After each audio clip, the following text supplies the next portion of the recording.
ಮಹಿಳೆಯರಿಗೆ ಉಚಿತ LPG gas Ujwal ಯೋಜನೆಯ 2.0 ಅಡಿಯಲ್ಲಿ ನರೇಂದ್ರ ಮೋದಿ 2ನೇ ಬಾರಿಗೆ ನಿಮ್ಗೆ ಉಚಿತವಾಗಿ ಗ್ಯಾಸ್ ಸಿಲಿಂಡರ್ ಕೊಡ್ತಾವ್ರೆ ಉಜ್ವಲ್ ಯೋಜನೆ ಅಡಿಯಲ್ಲಿ. ಅದಕ್ಕೆ ಬೇಕಾಗಿರೋ ದಾಖಲೆಗಳು ಏನು ಮತ್ತೆ ವಯೋಮಿತಿ ಯಾರೆಲ್ಲ ಹಾಕ್ಬೋದು ಅನ್ನೋದನ್ನ ತಿಳಿಸ್ಕೊಡ್ತೀನಿ ನಿಮ್ಗೆ. ಅರ್ಜಿದಾರರು ಮಹಿಳೆ ಮತ್ತು ಮನೆ ಮುಖ್ಯಸ್ಥರಾಗಿರೋ ಇದಕ್ಕೆ ಹಾಕ್ಬೋದು. ಅರ್ಜಿದಾರರು 18 ವರ್ಷ ತುಂಬಿರೋರು ಇದಕ್ಕೆ ಹಾಕ್ಬೋದು. ಮತ್ತೆ ಬೇಕಾಗಿರೋ ದಾಖಲೆಗಳು ಆಧಾರ್ ಕಾರ್ಡ್, ಬ್ಯಾಂಕ್ ಖಾತೆ ವಿವರಗಳು, ಮೊಬೈಲ್ ಸಂಖ್ಯೆ, ಪಾಸ್ಪೋರ್ಟ್ ಗಾತ್ರದ ಛಾಯಾಚಿತ್ರ, ಪಡಿತರ ಚೀಟಿ ಇಷ್ಟು ತಗೊಂಡು ನೀವು ಅಪ್ಲಿಕೇಶನ್ ಹಾಕ್ಬೋದು. ಮತ್ತೆ ಹೊಸದಾಗಿ ರೂಪುಗೊಂಡ ಕುಟುಂಬಗಳು ಇದಕ್ಕೆ ಹೊಸದಾಗಿ ಹಾಕ್ಬೋದು. ಮದುವೆ ಆಗಿರೋರು ಹೊಸದಾಗಿ, ಮತ್ತೆ ಈ ಕುಟುಂಬಗಳು ಈಗ ಉಜ್ವಲ ಯೋಜನೆ 2.0 ಅಡಿಯಲ್ಲಿ ಉಚಿತ ಗ್ಯಾಸ್ ಸಿಲಿಂಡರ್ಗೆ ಅಪ್ಲಿಕೇಶನ್ ಹಾಕ್ಬೋದು. ಎಲ್ಲಿ ನಿಮ್ಮ ಫಾರಂ ಸಿಗುತ್ತೆ ಮತ್ತೆ ಎಲ್ಲಿ ಅಪ್ಲಿಕೇಶನ್ ಹಾಕ್ಬೋದು ಅಂದ್ರೆ ನಿಮ್ಮ ಹತ್ತಿರದ ಸೈಬರ್ ಸೆಂಟರ್ ಹಾಕ್ಬೋದು.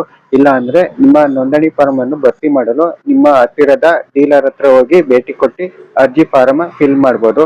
ಹೆಚ್ಚಿನ ಮಾಹಿತಿ ಬೇಕು ಅಂದ್ರೆ ಡಿಸ್ಕ್ರಿಪ್ಷನ್ ಅಲ್ಲಿ ವೆಬ್ಸೈಟ್ ಲಿಂಕ್ ಕೊಟ್ಟಿದ್ದೀನಿ, ಅದ್ರ ಮೂಲಕ ಪ್ರತಿಯೊಂದು ಡೀಟೇಲ್ಸ್ ತಿಳ್ಕೊಂಡು ಹಾಕ್ಬೋದು.